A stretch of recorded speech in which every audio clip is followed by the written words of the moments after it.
राधे राधे प्रिय सज्जनों, आप सभी को हमारे इस देवानंद मार्ग चैनल में स्वागत है। तो आज हम चर्चा करने वाले हैं गंडमूल नक्षत्र के विषय में, जिसे मूल नक्षत्र भी कहते हैं। वह हमारे जीवन में कैसे प्रभाव डालते हैं तथा कौन से गंडमूल नक्षत्र होते हैं और शुभ होते हैं, अशुभ होते हैं। अगर अशुभ होते हैं तो उसे कैसे शुभ किया जा सकता है, वह इस वीडियो में आज हम चर्चा करने वाले हैं। और कौन से अक्षर से हमारा नाम शुरू होने से गंडमूल नक्षत्र होता है, वह भी इस वीडियो में बताने वाले हैं। इस वीडियो को पूरा देखिएगा ताकि आपको अच्छे से समझ में आ जाए और आप और किसी को भी बता सकें कि गंडमूल नक्षत्र होने से क्या क्या प्रभाव हमारे जीवन में पड़ता है। तो चलिए वीडियो को शुरू करते हैं। आप सभी को पता है कि 27 नक्षत्र होते हैं। 27 नक्षत्र में से 6 ऐसे नक्षत्र होते हैं जिसे गंडमूल नक्षत्र कहते हैं। वह कौन से हैं? अश्विनी, आश्लेषा, मघा, ज्येष्ठा, मूल, रेवती। ये जो 6 नक्षत्र हैं इसे मूल नक्षत्र कहते हैं। क्या आप में से किसी का गंडमूल नक्षत्र है? वह कैसे पता करें? तो मैं आपको बता रहा हूँ। अगर आपका नाम चू, चे, चो, ला इन अक्षरों से अगर आपका नाम शुरू होता है तो आपका अश्विनी नक्षत्र है और मेष राशि है, तो आपका ये गंडमूल नक्षत्र में आते हैं। दूसरा, डी, डू, डे, डो, हमने स्क्रीन में भी लिखा हुआ है, वहाँ भी देख सकते हैं। अगर इन अक्षर से आपका नाम शुरू होता है तो आश्लेषा नक्षत्र है और कर्क राशि है, यह भी गंडमूल नक्षत्र में आता है। तीसरा है मा, मी, मू, में। अगर इन अक्षरों से आपका नाम शुरू होता है तो आपका मघा नक्षत्र होता है और सिंह राशि होता है, तो यह भी आपका गंडमूल नक्षत्र में आते हैं। चौथा, नो, या, यी, यू, इन अक्षर से अगर आपका नाम शुरू होता है तो आपका ज्येष्ठा नक्षत्र है और वृश्चिक राशि है, यह भी गंडमूल नक्षत्र में आता है। पांचवा, ये, यो, भा, भी, इन अक्षर से अगर आपका नाम शुरू होता है तो मूल नक्षत्र है। यह मूल जो है वो नक्षत्र का ही नाम है, मूल नक्षत्र है और धनु राशि है, यह भी गंडमूल नक्षत्र में आता है। और छठा, दे, दो, चा, ची, इन अक्षर से अगर आपका नाम आता है तो आपका रेवती नक्षत्र है और मीन राशि है, यह भी गंडमूल नक्षत्र में आता है। मित्रों, जो मैंने राशि बताया वह राशि अगर मेष राशि है तो जितने भी मेष राशि है उन सभी का गंडमूल नक्षत्र नहीं होता है। अगर इन अक्षर से नाम शुरू है, जैसे मैंने बताया या फिर स्क्रीन में भी देख सकते हैं, अगर उन अक्षर से नाम शुरू होकर मेष राशि है तो आप अवश्य में वह गंडमूल नक्षत्र में जन्मे हुए हैं या फिर आपका जो नक्षत्र है वह गंडमूल नक्षत्र है। इसका जो प्रभाव है वह हमारे परिवार में पड़ेगा या फिर हमारे जीवन में पड़ेगा। तो चलिए इसको जानते हैं। ज्योतिष शास्त्र में एक श्लोक है, आद्य पिता ना समुपैति मूल, पादे द्वितीय जननीम तृतीय, धनम चतुर्थस्य शुभोत शांत्या, सर्वत्र सत्स्यात् दहिभे विलोमम। ज्योतिष शास्त्र में कहा गया है कि अगर आपका जो पहला अक्षर है, जैसे अश्विनी नक्षत्र में जो चू है, उसी प्रकार आश्लेषा नक्षत्र में जो डी है, जो जिस नाम के आगे ये अक्षर होते हैं उनका, जैसे अगर जो हमने बताया है उनमें से अगर पहला अक्षर से अगर नाम है तो पिता नासा बताया गया है। इसका मतलब है जब आपका जन्म होता है तो आपके पिताजी का कोई ऐसा रोग होगा या फिर आपका जन्म लेने के बाद पिताजी को ऐसा रोग लगेगा जो कि अच्छा होने में आपको इसका गंडमूल नक्षत्र का उपाय करवाना पड़ेगा, तभी वह रोग संपूर्णतया नाश हो सकता है। नहीं तो वह थोड़ा सा इलाज करवाएंगे, औषधि खाएंगे, परंतु वह ठीक नहीं होगा, क्योंकि आपका गंडमूल नक्षत्र का प्रभाव की वजह से अगर पहला अक्षर से है।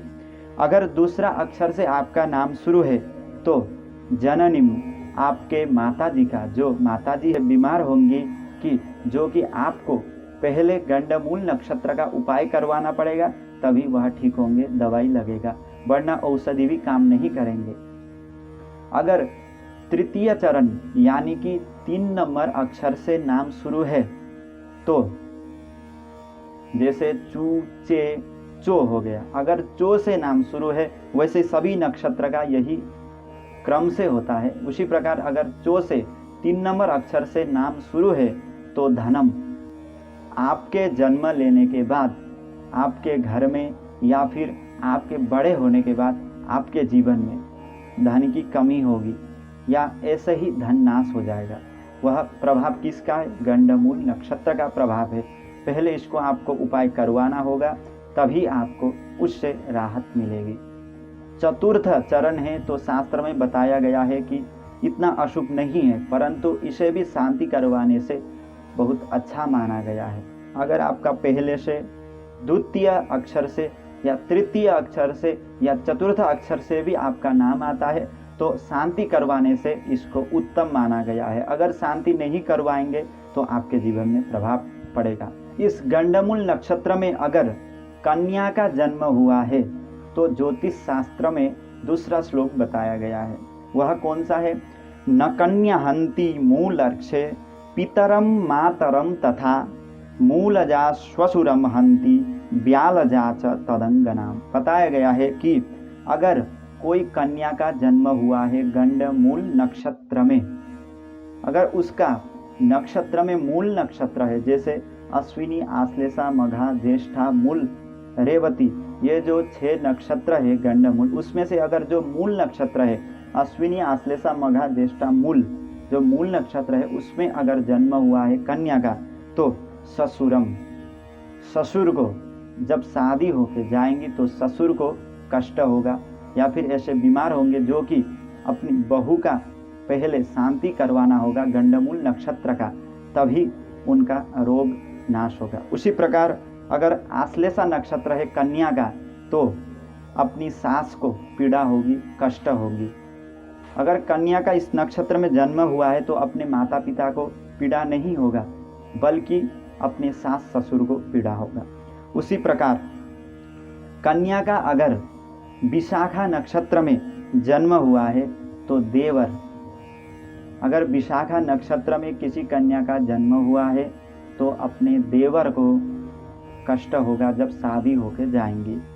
ज्येष्ठा नक्षत्र में अगर जन्म हुआ है तो जेठ जो होते हैं उनको पीड़ा होगा। अगर यह वीडियो में अच्छे से आपको समझ में नहीं आया तो फिर से एक बार देखिए, आपको अच्छे से समझ में आ जाएगा। और जो हमने यहाँ पर राशि बताए हैं वह राशि में अगर कोई भी व्यक्ति अगर मेष राशि का है तो उसका गंडमूल नक्षत्र डायरेक्ट नहीं बोल सकते, क्योंकि अगर चू, चे, चोला इन अक्षर से नाम होकर अगर मेष राशि है तो उसका गंडमूल नक्षत्र या फिर राशि भी बोल सकते हैं। उसी प्रकार डी, डू, डे, डो से है, उसके बाद अगर कर्क राशि है, वैसे डी, डू, डे, डो से नाम आने से कर्क राशि ही होते हैं, परंतु ऐसा नहीं है अगर कर्क राशि है तो वो गंडमूल नक्षत्र में जन्म हुआ है, ऐसा नहीं है। अगर डी, डू, डे, डो इन अक्षर से नाम शुरू है तो उसका कर्क राशि होगा, तो इन 4 अक्षर से ही उसका गंडमूल नक्षत्र होता है, न कि पूरे कर्क राशि वाले भी। इसी प्रकार सभी राशि जो भी हमने बताए हैं उनमें जो जो अक्षर हमने बताए हैं उन अक्षर से नाम शुरू होने से ही गंडमूल नक्षत्र होता है, न कि मेष राशि है या फिर मीन राशि है या फिर सिंह राशि है। अगर किसी का है आपने डायरेक्ट आप गंडमूल नक्षत्र में जन्म हुए हैं ऐसा नहीं बोल सकते, अक्षर देखकर बताना पड़ता है। और चरण एक एक अक्षर, पहले अक्षर से अगर नाम आता है तो क्या फल होता है, दूसरे अक्षर से अगर नाम आता है तो क्या होता है, तीसरे अक्षर से क्या होता है तो क्या होता है, और चतुर्थ अक्षर से नाम आता है तो क्या होता है, वो हमने इस वीडियो में बताए। अगर आपको अच्छे से समझ में आ गया तो वीडियो को लाइक कीजिएगा, कमेंट कीजिएगा, और ताकि और को भी पता चले इस वीडियो को शेयर कीजिएगा। अगर अच्छा लगे तो चैनल को सब्सक्राइब करके बेल नोटिफिकेशन को ऑन कीजिएगा। तो दूसरे वीडियो में हम लाएंगे कि इसका क्या उपाय करवाना पड़ेगा जो कि हमारा इस दोष को निवारण कर सके। तो आज के लिए इतना ही, फिर मिलते हैं दूसरी वीडियो में। तब तक के लिए राधे राधे, जय श्री कृष्ण, जय श्री राधा।